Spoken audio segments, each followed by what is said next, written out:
Glória a Deus, glória a Jesus, aleluia, graças a Deus. A paz do Senhor Jesus, queridos irmãos e irmãs, aqui quem nos fala é o vosso irmão Silva, direto aqui do canal Mão de Jesus. Vamos aqui para a segunda lição, Segunda lição das lições bíblicas CPAD 2023, terceiro trimestre, a Igreja de Cristo e o Império do Mal, Então vamos lá então, como viver neste mundo dominado pelo espírito da Babilônia. Nós temos aqui a lição 2, já tivemos aí na lição 1, e agora vamos estar lendo a lição 2. O texto áureo nos diz assim: por isso nenhuma carne será justificada diante dele, pelas obras da lei, porque pela lei vem o conhecimento do pecado. Nós vamos ler em Romanos 3, 9 ao 20. Vamos fazer uma oração em nome de Jesus.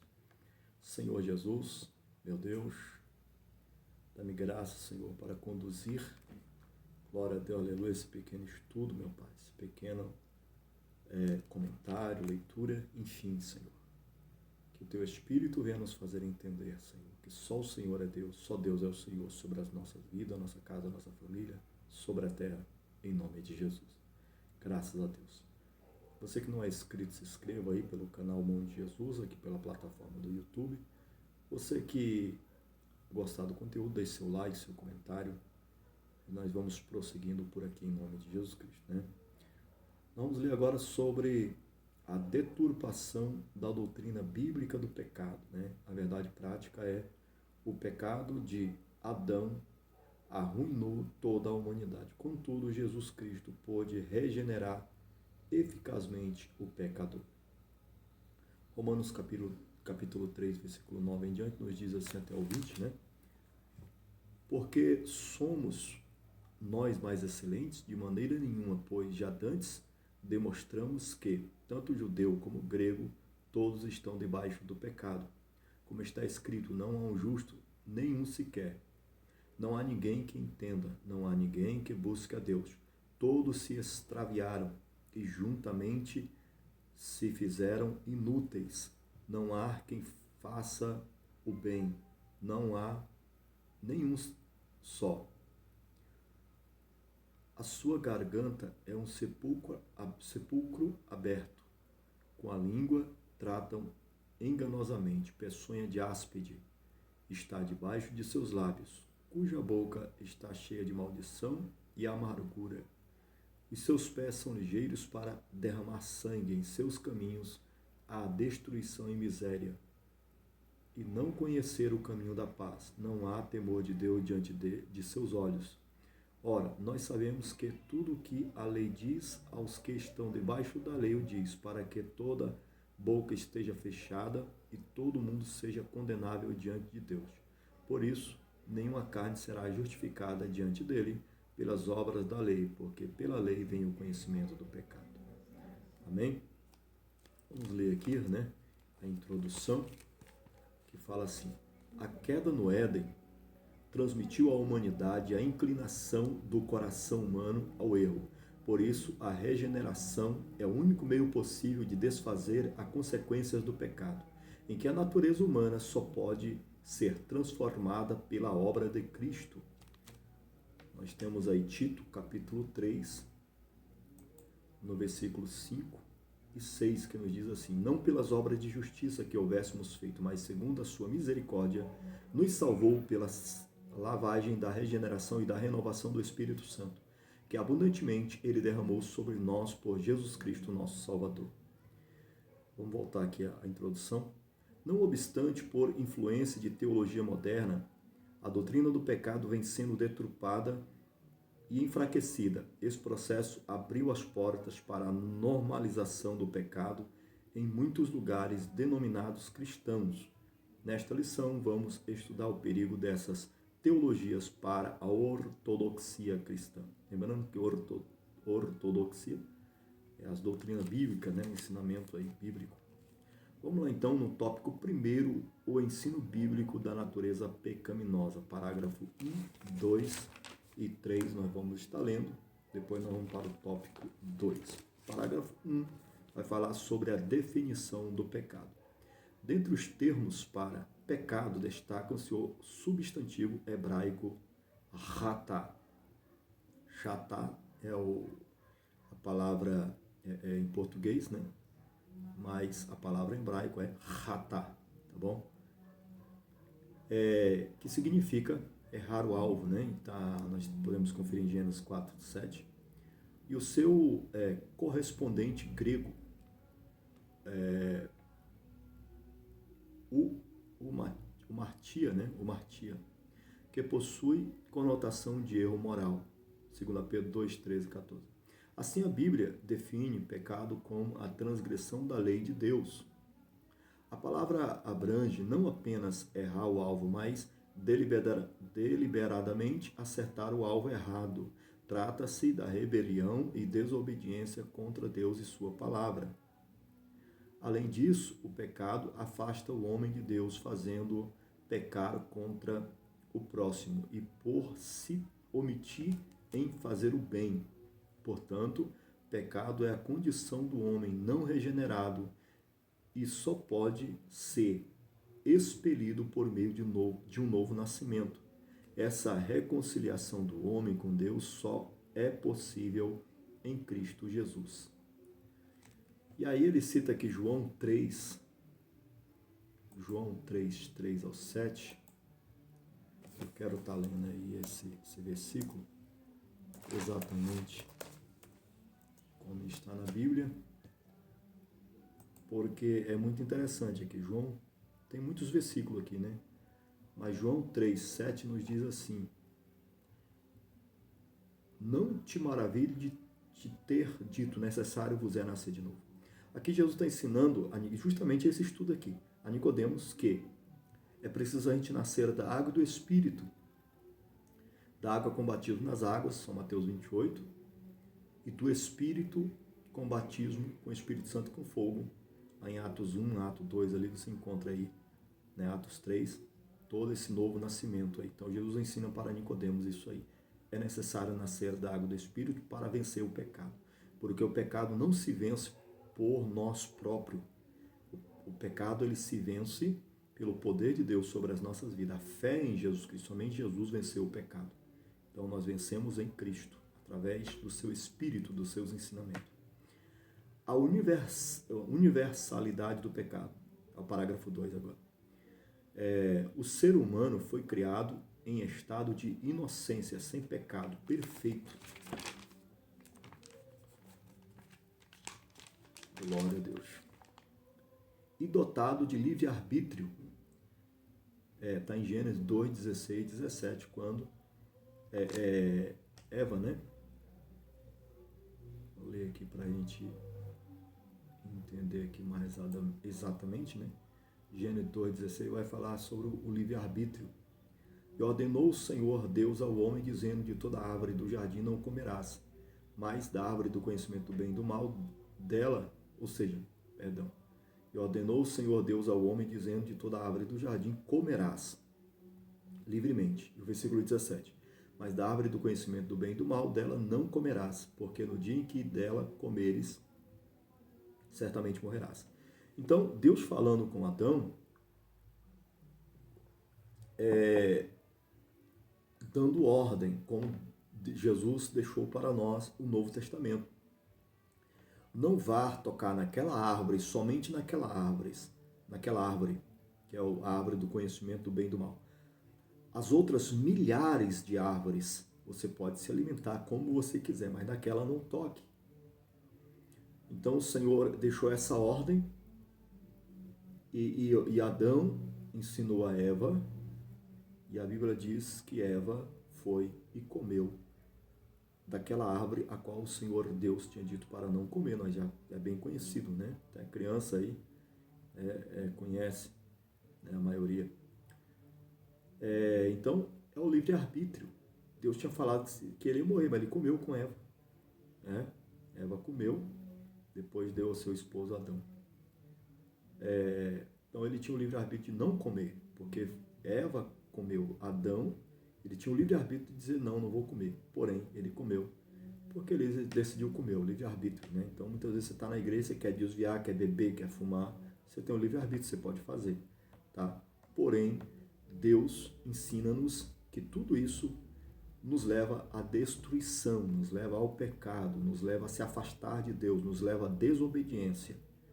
Mas como nós temos o livre-arbítrio e Deus ele é amor, misericordioso, compassivo, ele é um Deus todo-poderoso, um Deus de entendimento, ele permite que nós venhamos fazer o que nós queremos. Porém, para herdar o reino de Deus, tem que fazer o que Deus quer e não o que nós queremos. Espero ter me feito compreender em nome de Jesus. Vamos lá, então, para a leitura aqui. Porém, o primeiro homem escolheu desobedecer a Deus e a sua queda corrompeu toda a humanidade. O pecado de Adão foi transmitido a toda a raça humana. Assim, a partir da queda, todos os seres humanos nascem em pecado. Portanto, o pecado não é passado adiante meramente pela força do mau exemplo, mas é um mal inerente à natureza humana. Em consequência disto, todo ser humano está debaixo da escravidão do pecado e da condenação da morte. Apesar de corrompido pelo pecado, a natureza humana pode ser eficazmente regenerada pela fé em Cristo. Romanos 3, 24 nos fala isso aí.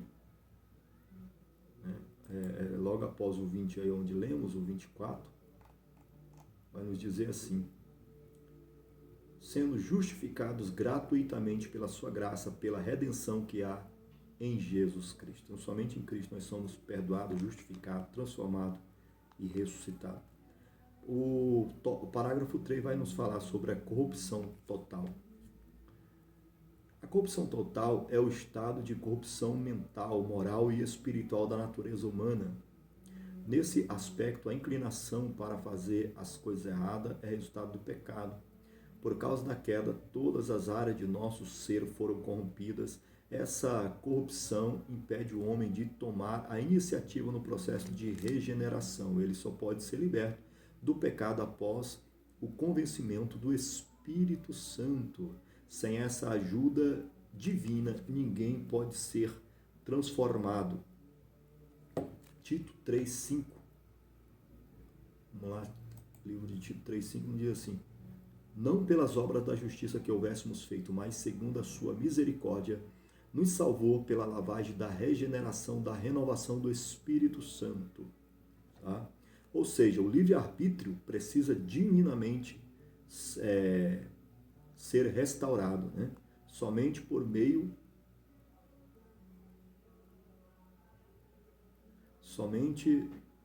da graça, o homem recebe a capacidade para crer, arrepender-se e ser salvo.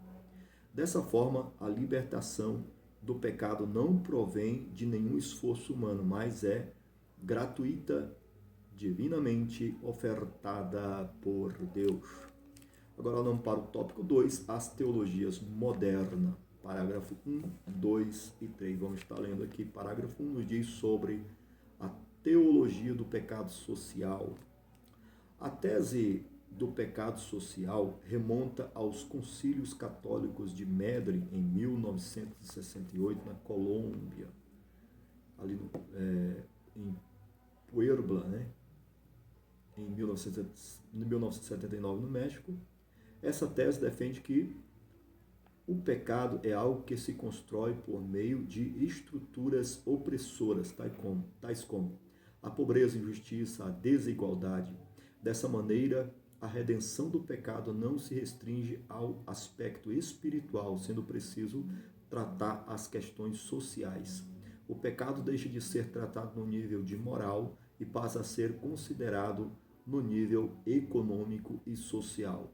A mudança de ênfase do pecado original, natureza humana, para o pecado social estrutural enfraquece a responsabilidade moral do pecador. Então, deixa-se de enfatizar a causa para explorar os sinônimos.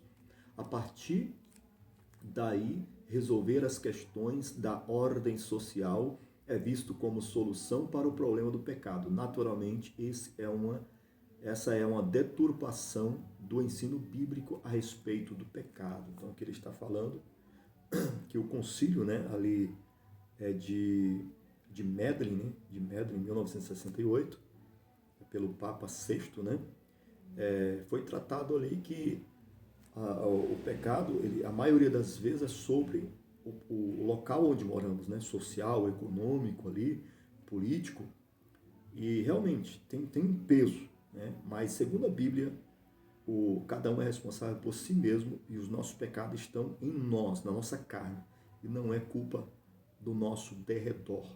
O nosso derredor, a Bíblia diz que cada mal cuida do seu dia, ou seja, do seu mal, porque todos os dias são mal.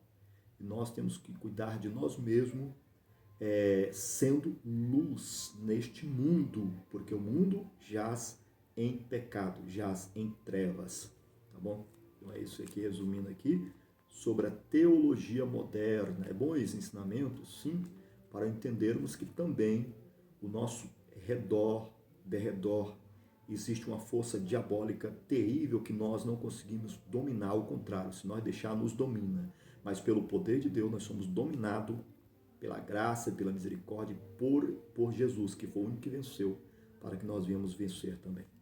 Teologia da libertação, parágrafo 2. A teologia da libertação tem afinidade com as ideias socialistas de Karl Marx. Essa teoria busca libertar o oprimido das estruturas opressoras da sociedade. Ela nasce na década de 70 com Gustavo Gutierrez, né, no Peru, e Leonardo Boff, no Brasil.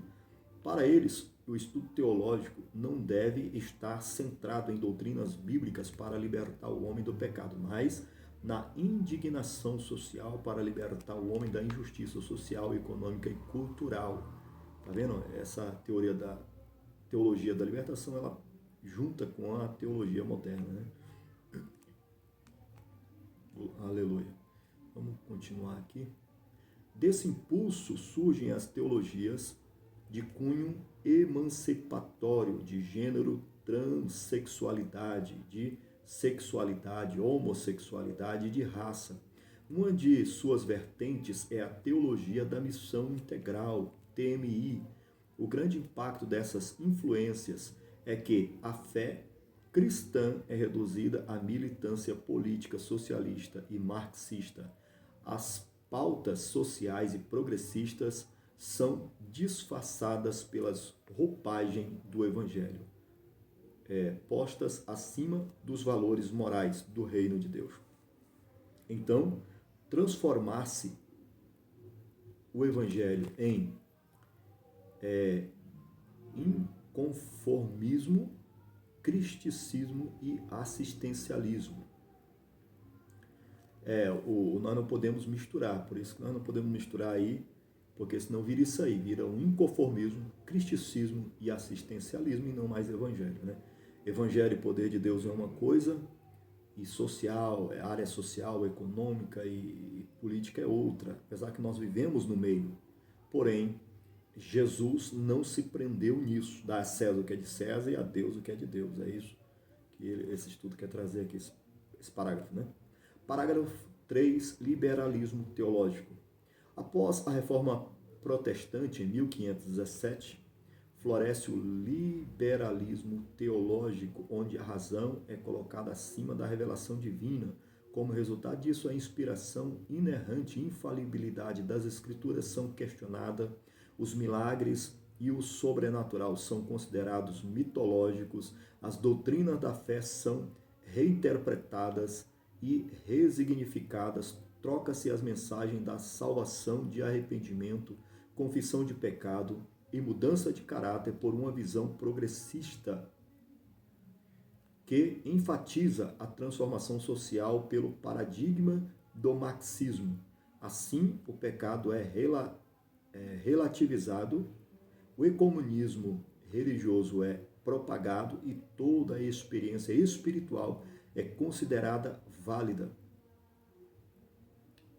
O ideário da teologia liberal é de oposição às antigas doutrinas bíblicas que se fundamentam na revelação das Escrituras. 2 Timóteo, capítulo 4, versículo 3. É preciso a gente fugir de tudo isso, né? Fugir mentalmente, tá? Da teologia do liberalismo, né? Liberalismo. Uma coisa é estudar, outra coisa é viver com Jesus, viver com Deus. A Bíblia diz que Noé andava com Deus, né? Então nós temos que andar com Deus e fugir aí de misturar as coisas. Ou somos de Deus ou não somos. Ou Cristo está conosco, Jesus está conosco, ou não está. E se Jesus está conosco, somos novas criaturas, vivendo em novidade de vida e não mais nesse curso deste mundo. Ou seja, o Senhor vai nos dar direção, graça, fé e coragem para viver uma vida conforme Ele se agrada, segundo as Escrituras, e não segundo o que queremos, né? Tópico 3, a normalização do pecado, crise ética e moral. Em termos gerais, os valores que regula a conduta de uma pessoa denominam-se ética, e a prática dessa conduta recebe o nome de moral. Nessa concepção, a obediência aos princípios bíblicos reflete ao caráter de um cristão. Porém, o conceito deturpado, relativizado do pecado resulta em desvio e falha de caráter. Desse modo, a sociedade deixa de ser eticamente sólida e se torna moralmente desajustada. Dessa crise de integridade irrompe ações incompatíveis com a fé bíblica. Temas progressistas voltam à ética e à moral bíblica e passam a ser normalizados, tais como a imoralidade sexual, o abuso e o uso de drogas ilícitas. Então, tá aí esse tipo de teologia, por isso que a gente tem que refutar, né? Esse tipo de ensinamentos aí progressistas e liberal, né? Liberal, em nome de Jesus. Vamos ler aqui o parágrafo 2, que é imoralidade sexual. A deturpação da doutrina do pecado favorece o avanço da imoralidade sexual em defesa da liberdade de decisão sobre o corpo. Banaliza-se o sexo pré-conjugal, extraconjugal, normaliza a homossexualidade e a doutrina da castidade é vista como opressora. Nesse aspecto, o afrouxamento da moral, o ensino da ideologia de gênero e a erotização da infância promove luxúria e licenciosidade. O pecado é tolerado, a família é desconstruída e a doutrina da santidade é negligenciada. Esse parágrafo 2 aqui, imoralidade sexual, nos leva a Ló, né, os tempos de Ló e Abraão, né, Sodoma e Gomorra. Né? Então nós temos que conservar nós mesmos como vaso em santificação, né, da honra a quem tem honra, né? Nós devemos lutar contra toda podridão, e começando de nós, né, irmão? A gente não pode apontar para o outro, sempre é daqui, o julgamento começa-se pelo altar de Deus, né? Parágrafo 3, a dessacralização da vida. As Escrituras ensinam que a vida humana é sagrada porque tem origem divina, Gênesis 1:27. Por conseguinte, a vida é inevitável, ou seja, inviolável e deve ser valorizada. O corpo humano deve ser cuidado, alimentado e preservado. Não obstante a vulgarização do pecado, fomenta ideologias que desprezam a sacralidade e a dignidade humana. Propala-se a autonomia incondicional sobre o próprio corpo, sem as devidas limitações éticas e morais. O slogan "Meu corpo, minhas regras" reivindica o pseudo-direito de a pessoa usar droga, prostituir-se, abortar, cometer o suicídio e a eutanásia. Assim, o corpo, que é templo do Espírito Santo, é profanado.